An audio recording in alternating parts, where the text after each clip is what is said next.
Okay, this month, Daf Yomi is sponsored by the Durbach Abudi and Mandel families in honor of the engagement of Shul Harris to Mira Mandel. May they build a bayis neman b'Yisrael and it should be filled with Torah Simcha and Bracha. Daf Yomi for the week is sponsored by Aaron and Evelyn Kislasi. For Chana Bas Bruria, we are, I think it's around 14 lines down, and there's 3 words from the end of the line, Ella Amar Abaye. What we were doing was we had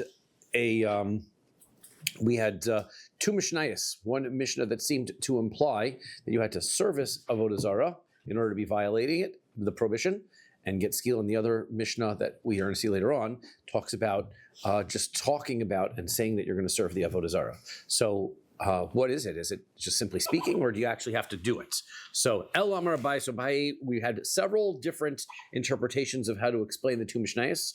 Abai gives his. Kan benises me pi atzmo, kan benises me pi acherim. The question is, who's doing the convincing? Is he a normal fellow? He just decides one day he wants to worship Avodah Zarah? Or did somebody come over to him and convince him to worship Avodah Zarah?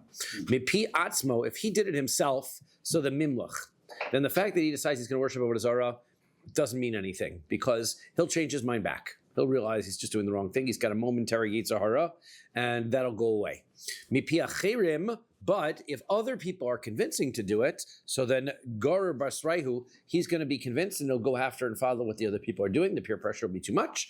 And therefore, just by saying that he's going to worship Avodah Zarah, that's as though he's already involved in it. Amar Abai, Abai says, Mina, Amina, lo, where do I find the source for that? Dichsev, the pasuk says, Lo sovel love, lo sishmai love. You should not accede to it, meaning, I guess, to give into it, and you should not listen to it. Ha'ava v'shama chayiv, which means that if you do, you are liable. Okay, so now Rava Amar, Rava says, Idi ve'idi benises. He says, actually, both Mishnayos are talking about a circumstance where somebody convinced him to worship Avodah Zarah, right? Mipi acherim. Right, Benisis pipi acherim. Ha da'amar le kach ocheles kach shose kach metiva kach meria. The difference is, what was the methodology of the convincing? Did he get to go through his whole sales pitch and tell the fellow, you know why you want to worship this idol? This is what amazing, it eats this, it drinks this, it has all kinds of, does this good stuff, it does this, okay, this is the good and the bad of it. Ha delo amar le. In the other circumstances where he doesn't say anything. Amar le kacho cheles kach shose. So if he gets to be able to say the other is where he doesn't get to tell him the whole spiel. Then he gets to tell him the whole spiel, and the guy's convinced. And if the guy's convinced, then he's going to go worship the Avodah Zarah. But if he doesn't tell him the whole spiel, he doesn't get to tell him the whole spiel, then he'll leave and go, forget it. I'm not impressed. Amar Rava says, Mina, where is the source to know that it would make a difference whether somebody's going to ultimately worship Avodah Zarah based on whether he gets to tell the whole spiel? Because the pasuk says, from the gods of the nations that are around you, you should not, that are nearby, you should not worship, or the ones that are far from you. So Mali Krovim, Mali Krokim, why the pasuk has to tell me the ones that are near, the ones that are far? Don't worship any idols. It doesn't matter where they are. So Hachi Kamar Le, this is what we mean. Mituvusan Shel Krovim, what's supposed to happen is you need to know. Obviously, when somebody's going to try to convince you to worship Avodah Zarah, they're going to tell you, oh, there's an Avodah Zarah that's all in Tibet on a mountain. It's amazing, the magic and stuff that goes on there. And people will worship it because they don't see it. They hear the stories, right? Mm-hmm. So then, but you should know, based on the fact that the ones that are close, from the circumstances, the ones that are close, you're going to be able to understand that the ones that are close, Avodah Zarah is Avodah Zarah, here, near, far. So therefore, the ones that are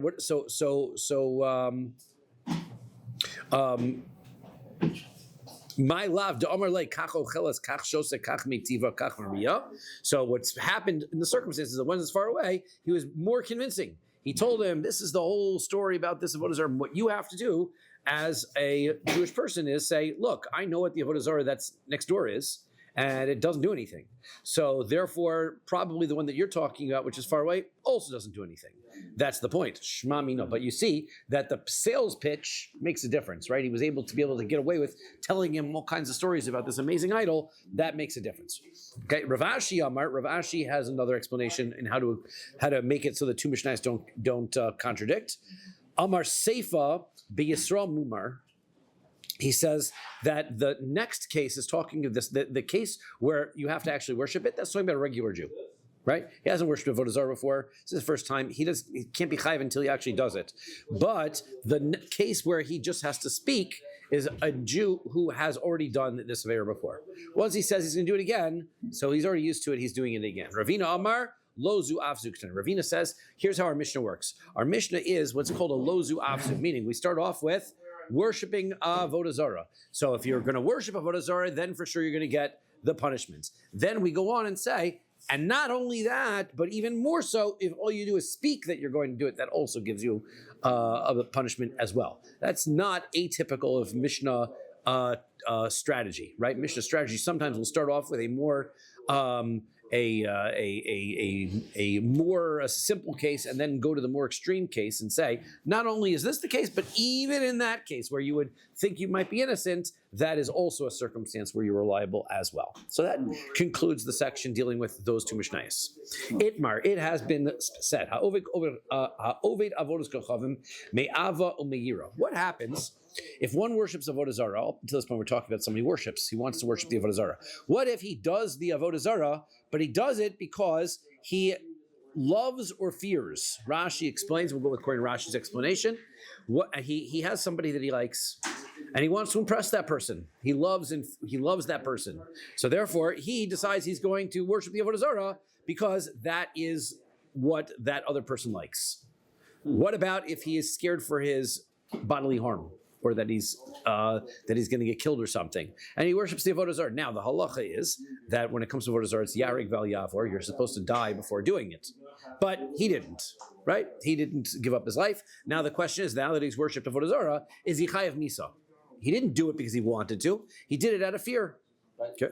I know, because I know if you, one thing I learned that if someone's trying to kill you, bound to this idol, I'll kill you. Mm-hmm. You should die. That's right. That's the question, right? So now what we're saying is, what if you didn't though? Right? What if the guy worshipped it? So now just base and kill him. Right? So that's the question. Me'avo me'yira. So you're worshiping. On the one hand, you should, because it sounds like that we weren't supposed to do it.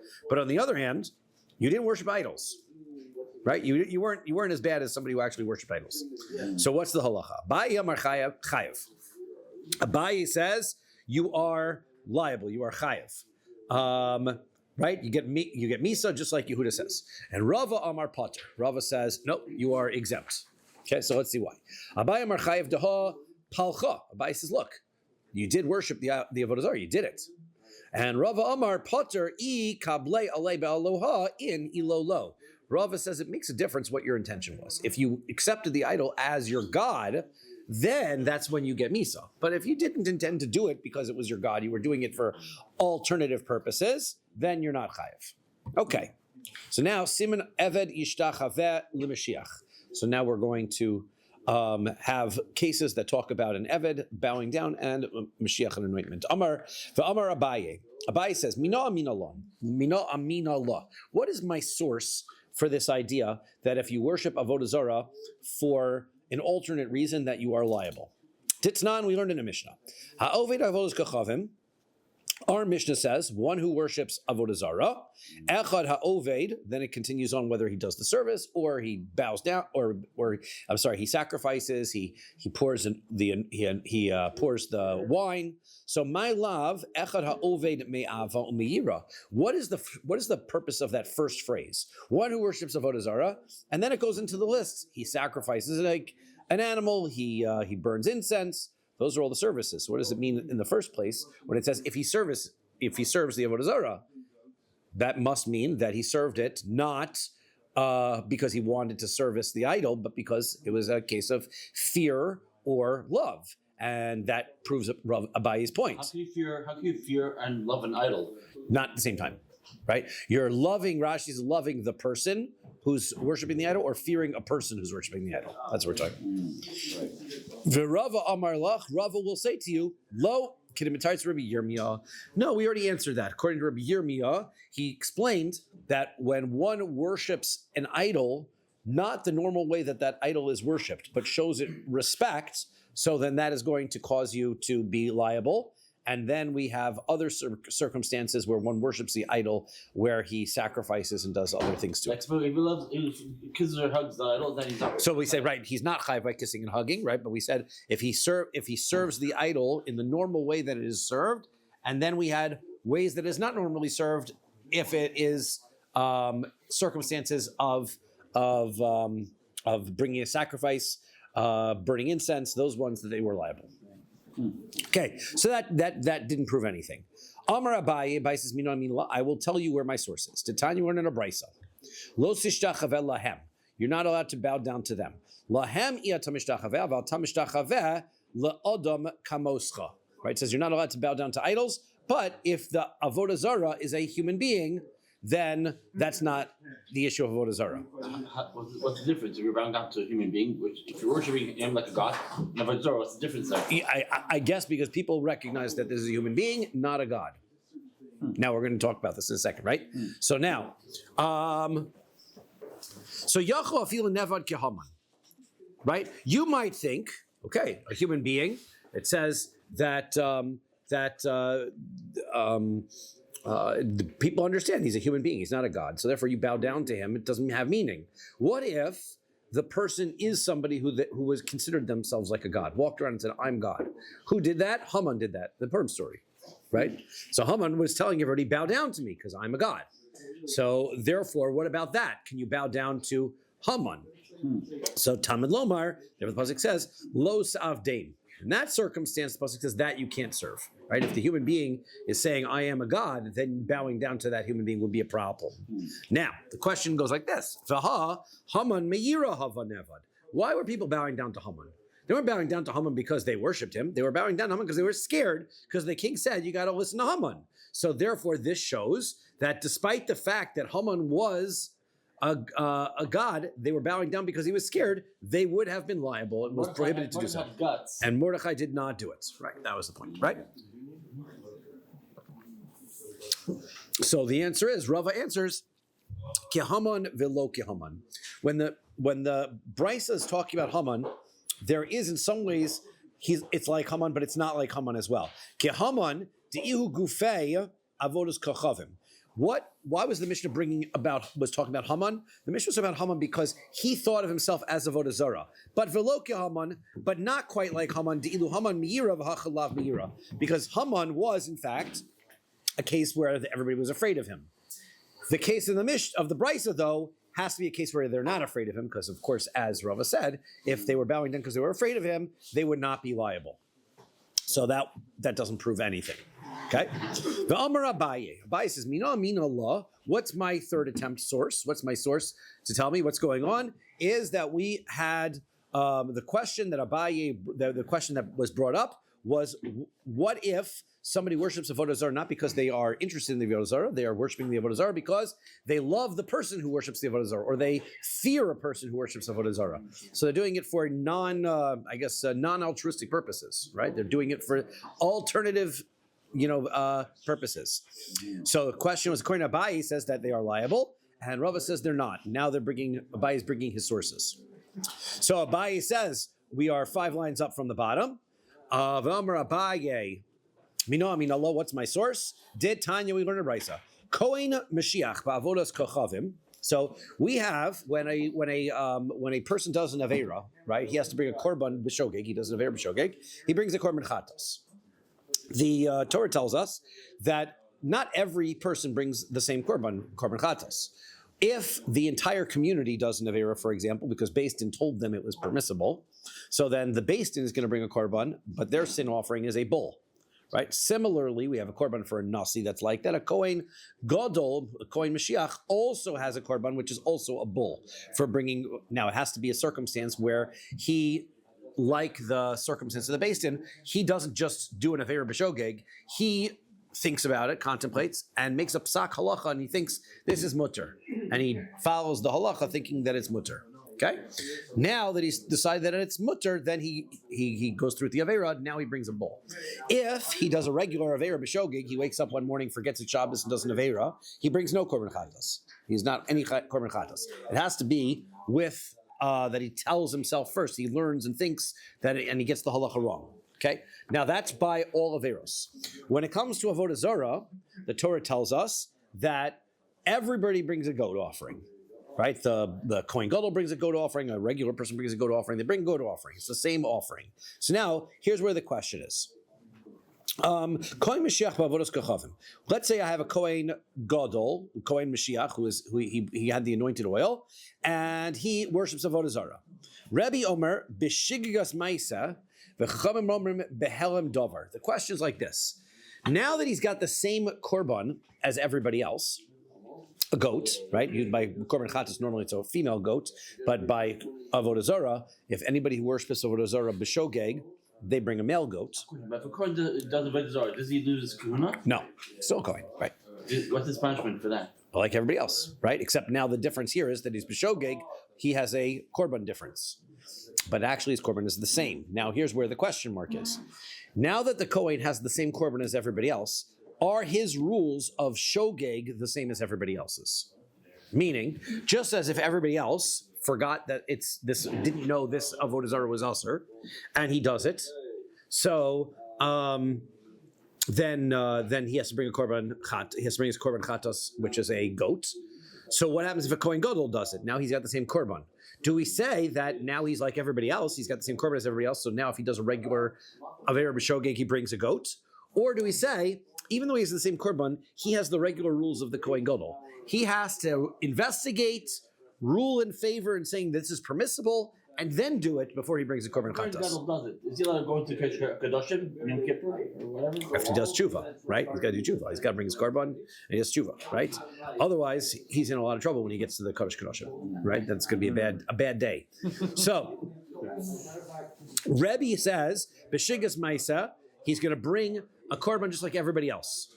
Makes a regular mistake, a shogeg mistake. The Chachamim from the Chacham say, Behelem Dovar. Nope, it goes like every other circumstance where Kohen Gadol brings a korban. He has to rule that this action is permissible first, and then do it.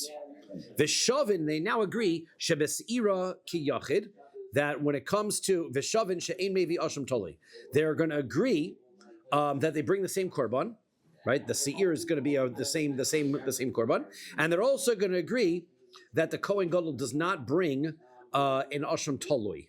Now, an asham tolui, let's say somebody does an avera and they're not sure if they did it. So you can't bring a korban chatos because you can only, in order to bring korban chatos, you have to admit that you did the avera. You can't admit you did it if you don't know you did it. So what you do is you bring a korban called an asham tolui. And the asham tolui is a just in case offering. And when you bring that korban, it basically protects you from punishment until you find out if you did it or you didn't do it. And if you find out you did it, then you have to bring another korban. That's correct. That's correct. If you do find out, then you bring korban chatas. If you never find out, then you don't do anything. But let the korban suffice. That's right. So once you Doesn't the intention isn't the intention of the korban crucial for a korban to be valid? yes. So the Asham if Toli, he doesn't know, right? So the Asham Toli has this special is a special korban that says, because it's the whole point of the korban is, I don't know. That's my intention. And that's a valid korban by saying in case it's a just in case, right? So that's the nature of this korban. Now, there is no such thing as an Asham Toli by the Kohen Mashiach. That they agree. Okay. So now, What is Kohen Mashiach? the Kohen Mashiach is the Kohen who gets anointed by oil to become the Kohen Gadol. Right? They didn't have the anointing oil Moshe Rabbeinu made. They used during the first Beis Hamikdash. They hid it away before the destruction of the first Beis Hamikdash to make sure that the attacking armies would not get it, and then it was never found and discovered again. During the in the Chaylev story, what did they do with that? that's not anointing oil. That's regular oil to light menorahs with. In the second Beis Hamikdash, in order to become Kohen Gadol, you were called Meruba Begadim. You wore the garments of the Kohen Gadol, and that elevated you to the status of the Kohen Gadol. Both of those ways you can become a Kohen Gadol, but they didn't have the anointing oil. So this concept of the Kohen Mashiach didn't exist in the second Beis Hamikdash. Now, questions like this. How do you wind up doing avodah zarah b'shogeg? right? That's the premise of the whole brisa is that there's such a concept of doing avodah zarah b'shogeg. Ika savar beis hakneses hu v'ishtachvelo. Let's say he walks into a building and goes, oh, this is a nice shul, and he starts davening. And he's bowing, he's davening, and then some guy walks by and he's wearing a white collar and he goes, oh, he realizes he's in a church and he's been bowing down to avodah zarah. What did you know if you see the crucifix? Yeah, that's right. He should pay attention a little bit. He's tired. It was mincha time. Right. Looking at the art. You know, there are some buildings, by the way, there are buildings downtown now, right, where old shuls used to be that have Jewish stars on them and whatever, and they're being used for, other purposes. So, right, who knows, right? So it's possible, right? So I would say possible ways to go. also, if you've ever been to a Jews for Jesus kind of a situation, they intentionally, the whole setup there is intentionally to make it confusing. Right, so therefore it's possible. But in any event, that's what he did. He walked in there and he bows down. Hare libo l'shamayim. Then how can you call that an avera? That's not b'shogeg at all. His mind was to do the right thing. He made a mistake. He did the wrong thing. Ella dechaza andarta. What he did is he saw there was a statue, right? But sometimes they would make statues of the king, and so what he did was vishtachvelo, out of respect, he did a little bit of a bow towards the statue. Yikes. Right? And now the question is this. If the purpose of the bow was to assume was to make it his idol, so then mezidhu, then he intentionally violated avodah zarah. Okay? Right? Ve'ilo kable alei be'eloha, but if you did not, so then lo klumu. Then that's nothing. He's just showing sign of respect, right? This issue comes up, right? Because we already saw questions of if you see in people study karate or these kinds of things. So there's a lot of bowing and things like that. So first of all, bowing down to people we saw already isn't an issue, right? So the idea of with karate, you have the hands on the side and go like this. right. So it's a respect bow. So therefore, it would seem falls into it's a low klum. It's not an issue, right? It's a respect If we go all the situation. way down to your knees and bang your head like we do by later during the high holidays, that's the problem. That would be more a problem because then you're showing it as a sign of worship, right? So a sign of worship versus a respect. Yes, right. You have, yeah. You have to be careful when you do yoga. You have to be careful you don't have statues in front of you. Yeah. So I don't know. I'm not. But you heard some of the names of like these poses that they do in America are like Our godly poses or whatever that they. So it could be. So This is a fine line with You never respect to a you don't do yoga. right. What does it mean? Yes. Respect to a statue. So yeah, I guess I mean, if respect to a person, fine. I think there's what was it? There's one statue. If you go to the Statue of Liberty in the base of the Statue of Liberty, they have got like this, like the old face of the Statue of Liberty. People would go up there and rub the nose, right? On the inside or the outside? They would have it on the inside, right? So if you go up and I go up there and I rub the nose of the Statue of Liberty, is that avodah zarah? Right? Is it still there? A lot of people say Eaton. Timothy Eaton, Right. shoe. Right, the shoe, okay? So that's what I'm saying. Like, so is that avodah zarah? People go up and rub the shoe for good luck or whatever. Is that right? Is that avodah? Not seems like it's not. That's not avodah zarah. That's a lav klum. Is it from you the lot of Statue of Liberty though? Huh? Is it you the lot of Yes, right. That would be understand lav klum. So these are circumstances, or it's not, right? The statue. The answer is it's a lav klum, right? You're not going in because you're worshiping it. You're not right. This is. You're showing it. Okay, so you're showing it respect. You have the non-Jews. They make idols of things. They make statues of things. So that's just a sign of respect. That's what I'm thinking, right? People throw money at a wishing well that has like statues there, or whatever. But that's not an act of worship. That's how I'm understanding. Okay, so that's nothing. That's not even a b'shogeg. That's a nothing. Okay, ela lav. How do you have avodah zarah b'shogeg? Me'ava u'meyira. If you have a circumstance where you are doing it because you love somebody or because you're fearful of somebody, and so therefore you're worshiping the idol, despite the fact that you're not allowed to, but you're doing now. That's how Abai interprets it. So therefore, the only circumstance he could come up with of avodah zarah b'shogeg was this example. Okay, so therefore that proves that there's such a concept of avodah zarah me'ava u'me'yira. Verava Amar. Rava says, Vamramach, lo, no, that's not what the case is. But Omar Mutter, the way that you do avodah zarah b'shogeg is where somebody says that avodah zarah is permissible. He didn't realize, they didn't learn in the Torah that there was any avodah zarah. So Omar Mutter, Hainu Helam Davar. So he says, wait a second. Omar Mutter, that is that is considered to be where something was forgotten, right? That is that's the entire Isser is completely forgotten. So that the Chachamim are agreeing. And he says, okay, I have to show this to my supervisor. What does he say here? Even the Rabbanan would agree in that circumstance. And all of a sudden, where was it? Right? He says this.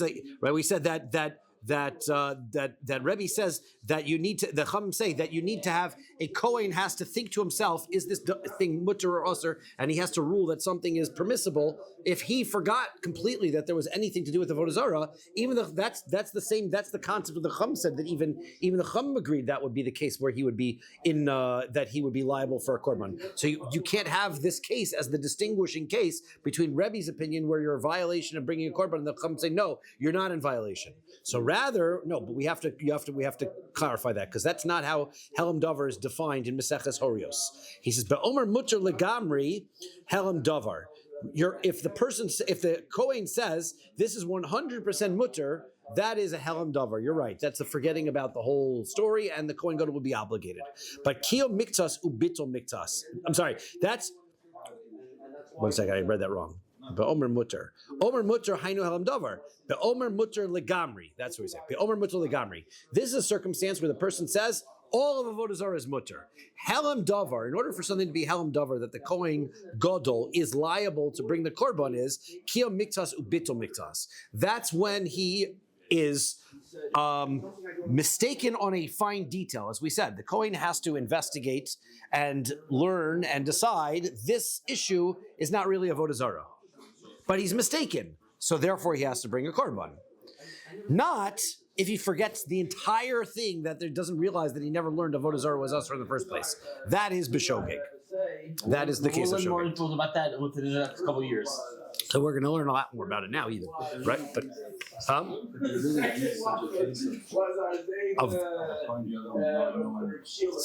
unfortunately, yes.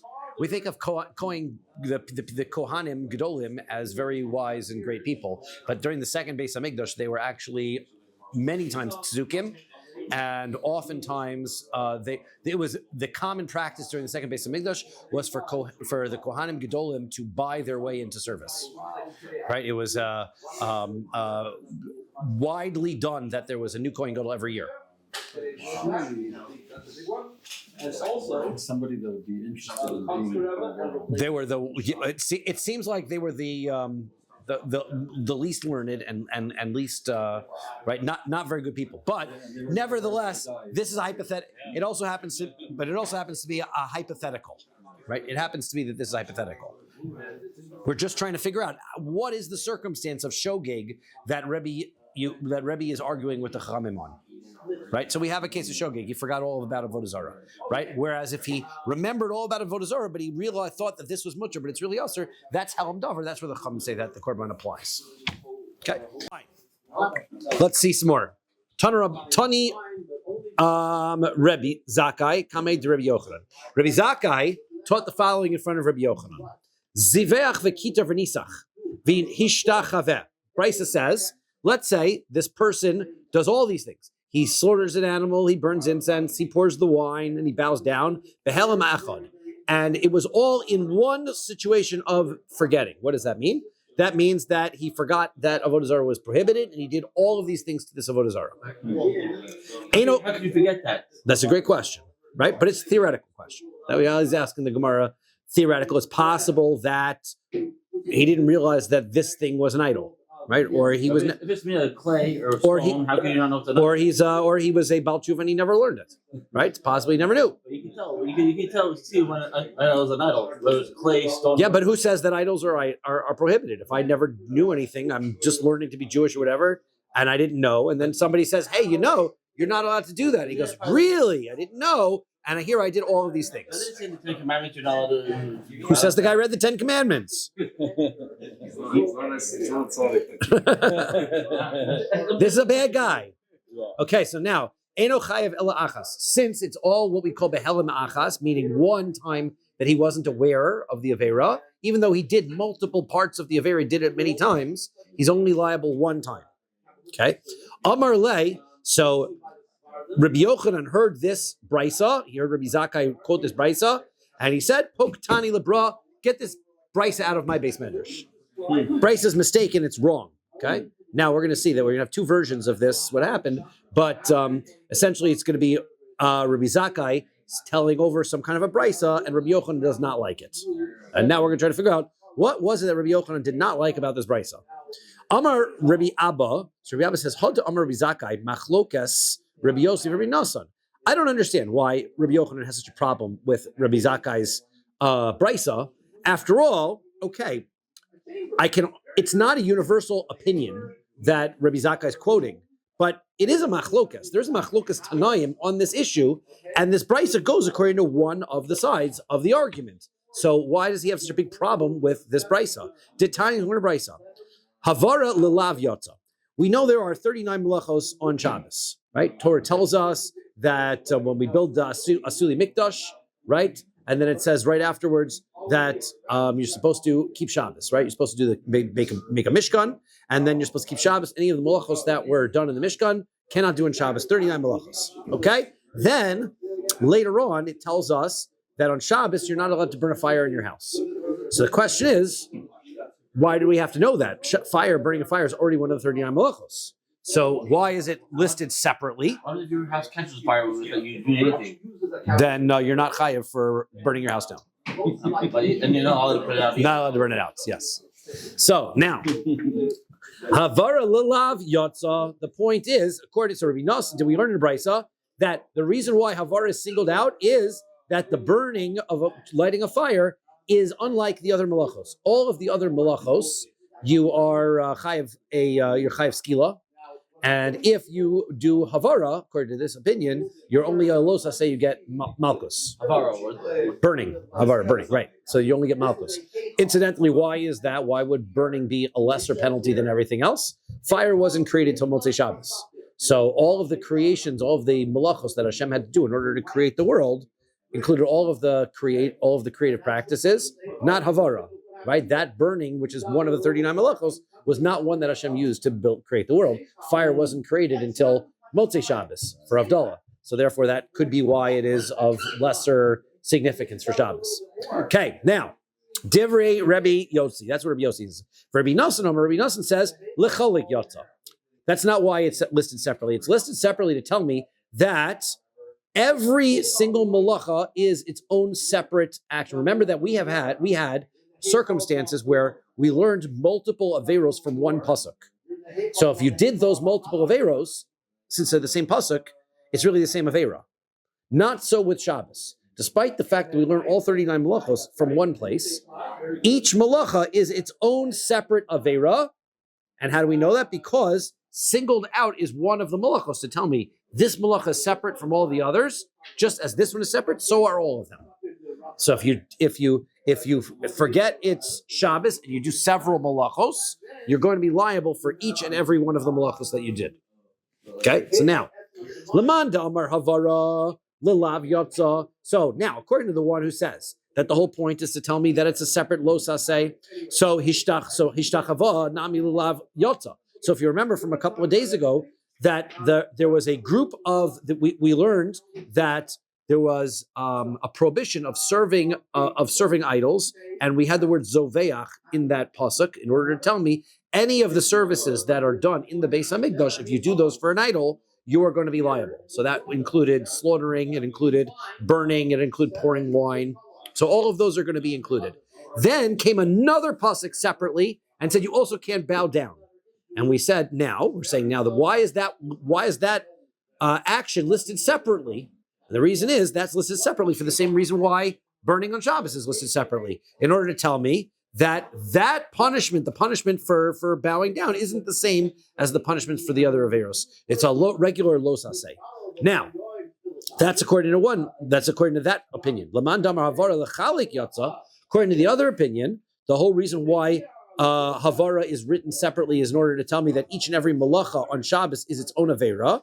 Hishtachava nami lechalik yatsa. So also too, bowing down, and each one of the averos, if one were to slaughter and burn some incense, each one of those actions would be a separate avera. So therefore, what do you see? So we see that according to one of the opinions, if you burn and do all of these averos together, it's only one avera. And according to the other opinion, it's multiple averos. Okay, so why is Rabbi Yochanan getting so upset about quoting a brisa that says it's all one avera? Because there's an opinion that holds that way. So Maskefla Rav Yosef. So Rav Yosef asked the question: Dilma adkan lokam Rav Yossi. Maybe Rabbi Yossi only holds this idea that you'd be liable for this would be a los only on Shabbos. He doesn't rule that same way when it comes to the psukim, learning the psukim by avodah zarah. Why? Hasam havara lelav yatza denafka lechiluk malachos, because there he says, you know why havara the malacha of burning could be brought out as a los aseh? Because he has another source pasuk to tell me that every malacha on Shabbos is counted separately. Since he has another source for that, this pasuk of havara is used for a different purpose. However, when it comes to avodah zarah, there's no other source that tells me that each malacha should be counted separately. So therefore, to learn that hishtachvu means for a los aseh, that there's no reason for us to believe that he would hold that way. The basic explanation, the basic understanding of why hishtachava would be written extra would be to tell me each one should be counted separately. So, for example, where did we know? Where would Rabbi Yossi learn this concept that every malacha is going to be counted separately? He learns it from the following pasuk: Me'achas mehena. The pasuk says, "Daber b'nei Yisrael lemor nefesh kisech bishkaga." That this is in Vayikra. It doesn't tell us really what avera we're talking about in the pasuk. It just says averos in general. It's talking about bringing korbanos for these averos. A person who does an avera bishogeg mikol mitzvos Hashem, any mitzvah in the Torah, asher lo sa'asena, that you're not supposed to do it, va'asa, and he does it anyway. Me'achas mehina, from one of them, from them. Now, from them sounds like extra words in the pasuk. Therefore, we're going to learn a drush from all of those extra. For the extras, there's many extra things there. There's the achas, there's the hena, there's the extra mem in front of achas, and there's an extra mem in front of hena. So therefore, we've got a lot of drushes we're going to throw in here. Ditanya, we learn in a brisa. Rabbi Yossi says, "Va'asei me'achas mehena." He does from one from them. So this is going to tell me the following drushes. Pamim shechayev achas al kulan. Number one, sometimes you're going to be chayev one korban chatas for doing many averos. Pamim shechayev al kol achas ve'achas. Sometimes you're going to be liable for every single one of them. V'am Rabbi Yonasan says, my time with Rabbi Yossi. Why would Rabbi Yossi say that? Dichsiv, as the pasuk says, v'asam me'achas mehena. So achas me'achas, hena mehena. I've got 4 drushes here I can use. Achas shehena. So that means one. Sometimes there's one avera, which is many averos. So you're going to be one korban for doing many averos. V'hena sheyachas. Sometimes you do many averos, and you only have to, and it's considered one, right? Sometimes it's one, which is many. Sometimes it's many, which is one. How's one many and how's many just one? Excellent question. We are going to explain that, right? So achas. So what? Doing one avera. How is the circumstance where you do one avera? You're Shabbos and you write Shimon. Okay, you write the name Shimon. Since that's a name, you have violated writing on Shabbos. Now, me'achas, the extra mem, means if you do some of that avera, meaning you intended to write Shimon, and you wrote Shem Mishimon. You wrote the first two letters, Shem. And by writing Shem, you completed writing a word. So since you wrote the word Shem when you were writing Shimon, so then that you have violated, and you're chayv chatos already for that. That's what the extra mem. You might have thought that usually by Shabbos we have a concept of what's called melechas machshavas. I'm only liable when I do the melacha that I intended to do. So since I intended to write the word Shimon, since I only wrote the word Shem, it wouldn't be a melacha. Therefore, this is telling me, no, you intended to write a word. No, you are allowed to write bichlal, right? You're not allowed to write two letters, or you're not allowed to write a word, which is 2 letters. So, midrabanan, rabbinically, then we are going to limit us even further, right? But and even rabbinically, we're going to say don't even pick up a pencil. But from the Torah, the prohibition of writing is to write 2 letters. So therefore, if you write Shem Mishimon, that's when you're liable. Now we have Heina, okay? Then we have Heina, them. That's avos, right? That's the general 39 categories of malachos. And then we have Meheina, those things that come from the Heina, those are the tolados, the subdivisions of malachos that come from the main categories of malacha. Achas shehi Heina, sometimes we have one which is many. That is a circumstance where Zodon Shabbos, you knew it was Shabbos. Person wakes up Shabbos morning, right? And then he starts to make an egg, and he starts to, go outside, pick up the newspaper. So he's done a few of these malachos. Now, the shiga goes malachos. And what he's done is, he's done many malachos. But he knew it was Shabbos. He just did separate malachos. Okay? So in that circumstance, you knew it was Shabbos. Your forgetfulness, your shogeg is on several different activities. He didn't know that cooking was prohibited. He didn't know that carrying was prohibited. He didn't know lighting a fire was prohibited. So each of those malachos, he can bring a separate korban for. Okay, so that's one, which is many, because he's violated one Shabbos, but it's many averos there. Then, Heina Shi'achas, sometimes we have many, which is one, that's Shigga Shabbos. The guy wakes up and thinks it's Monday, right? We've all been there. Guy wakes up, thinks it's Monday, goes downstairs, makes himself an egg, goes outside, gets the newspaper, comes in. So that is the Zodon Malachos. He intentionally did the Malachos. He just forgot it was Shabbos, right? His table was set nicely with white tablecloth, challis, wine. I'm telling you, some mornings. I don't know. Some mornings I would not notice. So in any event, so in that circumstance, you're only liable one because you just forgot it was Shabbos. So different circumstances lead to different cases, and that's all from that pasuk. Now, what you see there, though, is that each malacha can be its own separate malacha, right? Which is sourced not from the havara, and therefore havara would be an extra word to be able to allow me to learn that it's a regular losa, say that we get malchus for, not the regular skila that we get for all the other malchus.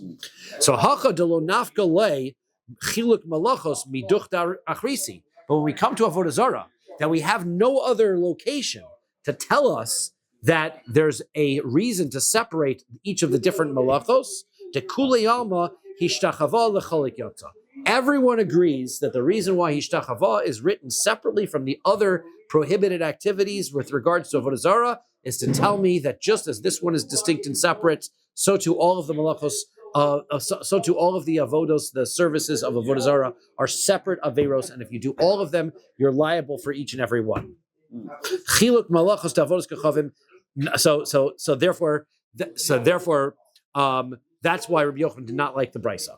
Okay, Rabbi Yochanan does not like that brisa because the brisa said that you do them all, you're only liable one, and that clearly nobody holds that way. Even the opinion that holds that way by Shabbos does not hold that way when it comes to avodah zarah.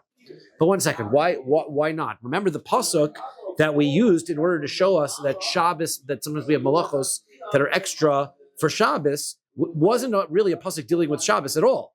It was just a pasuk dealing with bringing korbanos. So then, okay, so chiluk malachos davos kochavim nami typically me'achas mehena. So why don't we use that same pasuk and use the same drasha and learn that it's talking about avodah zarah, and that will teach me that each of the malachos of avodah, each of the activities of avodah zarah are prohibited separately, because it says achas zvicha, right? One is slaughtering an animal. Me'achas siman echad. To do part of one of avera means, let's say when you slaughter an animal, there are 2 pipes that you have to sever. So let's say he only cuts one of them. So that's me'achas, to tell me this is a pasuk me'achas, you're also liable if you do that. Heina, that's avos. So the heina refers to the major categories of illegal service, which are zivuach, slaughtering an animal, kitor, burning incense, nisuch, veishtachava, and then meheina, the mem. From those comes the tolodos, the lower level prohibited items, like shever makal lefaneha. He breaks a stick in front of the idol. Now, if we're talking about an idol that breaking a stick is the normal way that it's served, so if he does that, So then achas shehihena. Then we're going to go into the next part. Achas shehena. We have one which is many. That's zodon avodos kechavim. The guy knew that we're not allowed to worship avodah zarah. Veshigas avodos. But he forgot that these actions are the service. Right? He didn't realize he wasn't supposed to bow down and he wasn't supposed to pour the wine. Okay? So he knew it was avodah zarah, but he didn't realize those things would be prohibited. And then Heina Shiachas, sometimes we have Heina, which is Achas, is Shigas Avodas Kechavim. That's when we could forget that this is Avodah Zarah, that this idol is an Avodah Zarah, V'zodon Avodos, but he knew that these would be prohibited activities. Okay, so now, so now we have basically the same drasha, and it comes out that this would then tell me that each of the different separate activities for Avodah Zarah could be counted separately, and I would bring a separate korban for them. So now, here's our point. Hi shigagus avodas kochavim heichidami. Now, what we had here in this, as we were explaining all of this, is at one point we said, well, you could have avodah zarah that you could have b'shogeg. So the question that we have is, how do you have avodah zarah b'shogeg? Same question we had before. How do you have avodah zarah b'shogeg? Ikasavar beisa knesses hu v'ishtachav. Maybe he thought this was a shul and he walked in there and he bowed down to it. Hare libo l'shemayim. That doesn't count because his mind was doing the right thing. Ela dechaza andarta. He saw an idol. Visagidle, and he bowed to it. So ikable, if he accepted it as an idol, so then mezidhu. Then he is on purpose and he's violating it. Ilo kable, but if he didn't, so then lo klum, and it's nothing. So what's the problem? Lo klumhu. Ella me'ava miyira. So therefore, we're back to why we brought this in the first place. Because what he must have been doing is he did it out of love or out of fear. Okay, so Hanichala Abaye, so this works out according to Abaye. Damar Chayev. Abaye says, okay, shogeg, then you're going to be liable. You'll be liable korban in this circumstance because you did b'shogeg. So that's your avodah zarah. You did ava and yira. You thought it was. You didn't realize that was going to be prohibited. El Rav, according to Rav Damar Potter, who says you're exempt in such circumstances. Ma'ikal and Maimer. So how are you going to explain and understand this Gemara? How are you going to understand these psukim? There's no such thing as avodah zarah b'shogeg. So the answer is Ella ba'omer mutter. Rather, it must be a circumstance where the guy thought this was completely acceptable. So Tifshot, that you can. So if that is the case, so then Tifshot, you can come to a conclusion on a machlokas that we find in another place. Deboimini Rava mi Rav Nachman. Rava asks Rav Nachman the following question: Helem zeh v'zeh biyado mahu. So let's say the person forgets both that it's Shabbos and that these malachos are prohibited. So we understand if he forgot it was Shabbos, did multiple malachos, that he's going to be bringing multiple korbanos. We understand that if he just forgot it was Shabbos, that if he forgot these malachos, sorry, the other way around, he forgot it was Shabbos, did multiple malachos, it's one. If he remembered it was Shabbos, forgot the malachos, he's going to give multiple. But what if he forgot both? So is it one or both? So tifsha te'enu chayev elachas, we should, based on that, understand that he's only going to be liable one. So as a result of what Rava is suggesting, that forgetting and thinking the entire thing is mutter is the definition of forgetting. If he forgot and thought the entire Shabbos was mutter, forgot the whole thing was mutter, then it would be one korban. So hello kasha, that's not a question. V'tifsho, because fine. That can answer the question. Now you're right. In the other Gemara, we don't come to that conclusion, but there's no reason why that's not a valid answer. But here's the problem. Fine. So we didn't prove Abaye and Rava. That didn't prove anything. However, back to the issue at hand. Could we establish these psukim as avodah zarah psukim? No, we cannot. Even though the pasuk we said doesn't specify any particular mitzvah, one mitzvah we know that it can't be talking about is avodah zarah. Why? Dilu hacha ksiv b'mashiach par b'nasi seir b'yachid kisba useira. So because we know that in this section it's talking about many types of korbanos that you would bring if you did an avera. You would bring regular person brings a korban chatos. And then the parallel dover by the Kohen Gadol brings a bull, and then we said also the Beis Din brings a bull. So a different korban. All of those are the korbanos you bring when the avera is not avodah zarah. We knew that the ilu ba'avodos kechavim, if the avera involved was avodos kechavim, so Tznan, we learned v'shavin shebeseira kiyachid. So we learned that the korban would be a goat for everybody. So therefore, these psukim that are bringing a different korban for each person, the one avera we know this pasuk can't be talking about is avodah zarah.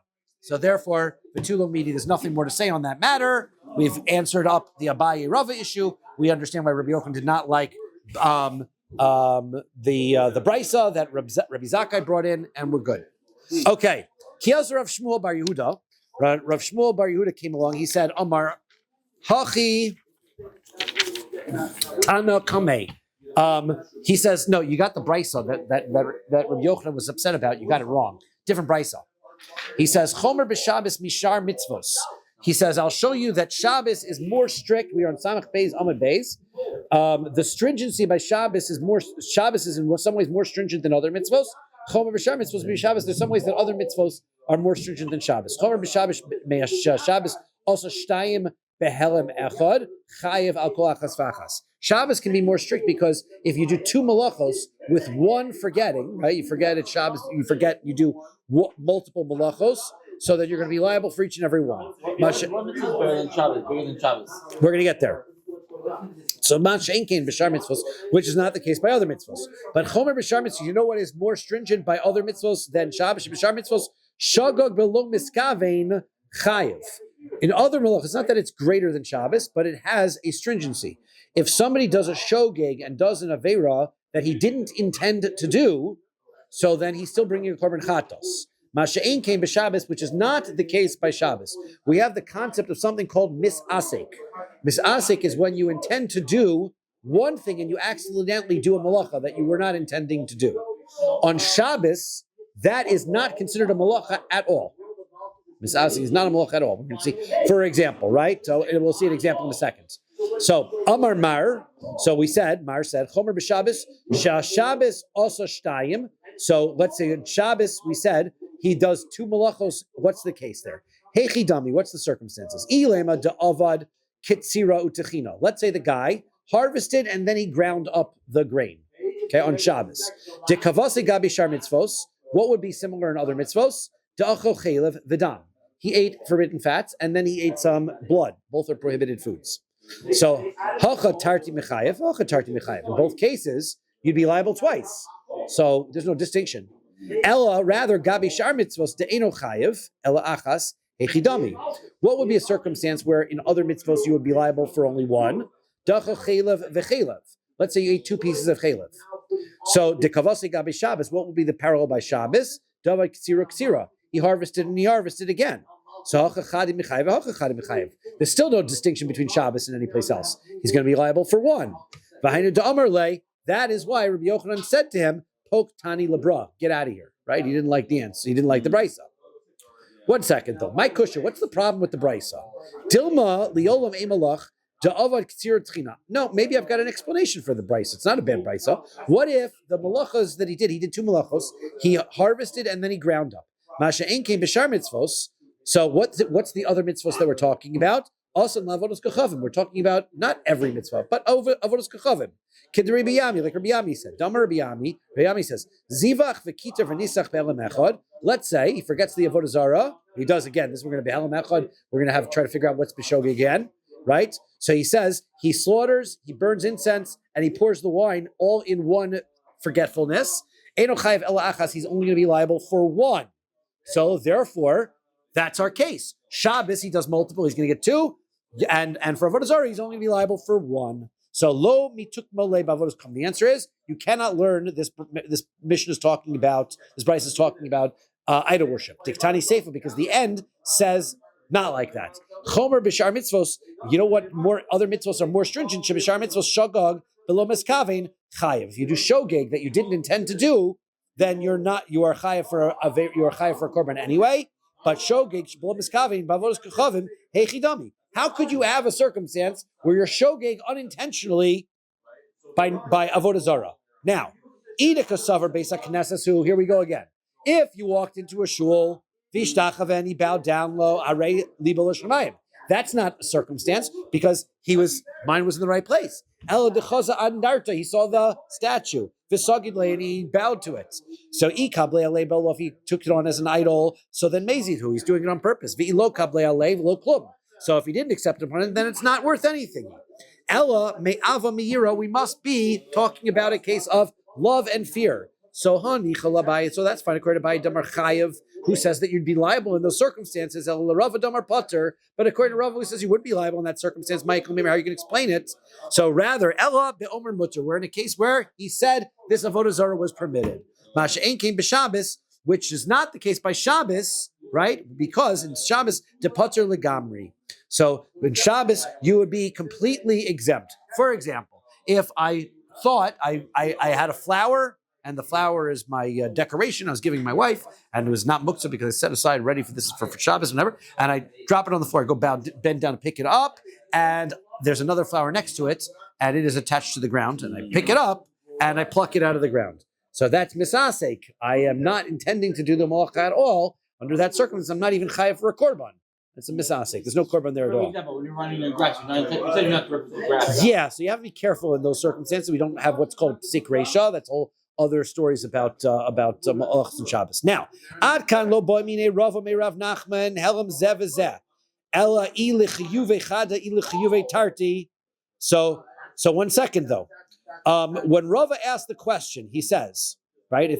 When Rava asked the question from Nachman, he said, if I forget it's Shabbos and I do multiple malachos, how many korbanos do I bring? Now, there was never a question that he had to bring a korban. The question was how many, not whether he'd be liable at the first place. In Patul Gamri Leka Lamandamar, nobody says that he'd be exempt altogether. So if we're talking about a circumstance which is misasek, so then he'd be not liable at all. How would that say explain this Mishnah? So my kushya, what's the question? Why is that such a contradiction? The beginning part of the Mishnah is by avodas kachavim, the sefer b'shar mitzvos, and the end part is other mitzvos, when this issue can apply. So by avodah zarah it wouldn't apply. The shagog below miskavein dekasavar roki ubal. And now what's a circumstance of shogig below miskavein with other mitzvos? He had in his mouth, he had something in his mouth, he thought it was some spittle, right? Ubal and he swallows it. But he realized that it was really a forbidden piece of fat. And now he's done a misasik. So then he is chayev a korban chatos. Masha ein came b'Shabbos de potter, where by Shabbos he would not be chayev a korban. Sheniskavin like bias atolish, he wanted to bent down to pick something up that was already taken out of the ground. The chatach is a mechubar, and instead he picked up something that was attached. He'd be potter. Ukeder Rav Nachman Amar Shmuel. Rav Nachman said, "Shmuel Damar Hamasafsek b'chalavim b'arayos chayev." If somebody accidentally, unintentionally, eats a forbidden fat, in the example that we had, or he has a forbidden relationship, then he's chayev. He has to bring a korban. Why? Because shekei nene, because he gets benefit out of those. Hamisasik b'Shabbos is potter, but not on Shabbos, because meleches machshavas asra Torah, because the Torah says you need to have a creative, intentional melacha in order to be liable, and you're not. Now, Rabbi Yochanan is l'tamei. We're trying to finish up. Rabbi Yochanan is going according to his own reasoning to lo mokim masnisa reisha b'chad taima v'seifa b'chad taima. Rabbi Yochanan never likes to explain a Mishnah where the beginning of the Mishnah goes according to one reasoning and the end of the Mishnah goes a different way. The way we've just explained it is the beginning of the Mishnah that Rav Zakkai brought in was dealing with avodah zarah, and the end was dealing with other mitzvos. Rabbi Yochanan does not like that pshat. He never likes that. That's why he throws him out of the base medrash. He says that's not going to go here. Why? Rabbi Yochanan says, "Man demetargem lichavis aliba dechad tana movil namane basrei lebei mesusa." There was a confusing Mishnah that talks about the responsibilities of a barrel which breaks, and the only way to explain this Mishnah is either to interpret the first part of the Mishnah as a different case than the second part of the Mishnah, or to interpret the first part as according to Rabbi Yishmael and the second part according to Rabbi Akiva. And Rabbi Yochanan prefers to explain it according to different opinions, but he does not want to explain it as different cases. And he says, I really don't even like to explain it as different people either. So if somebody would be able to come and tell me how this Mishnah makes sense, according to one single person's opinion, without changing the case in the middle of the Mishnah, I will be indebted to that person, and I will carry their clothing to them to the bathhouse as their servants, because I would be very excited to be able to find out how the explanation was said. Rabbi Yochanan was very concerned about a specific way to interpret Mishnahs. Okay, that's the stop. Wow. Beautiful. So I want to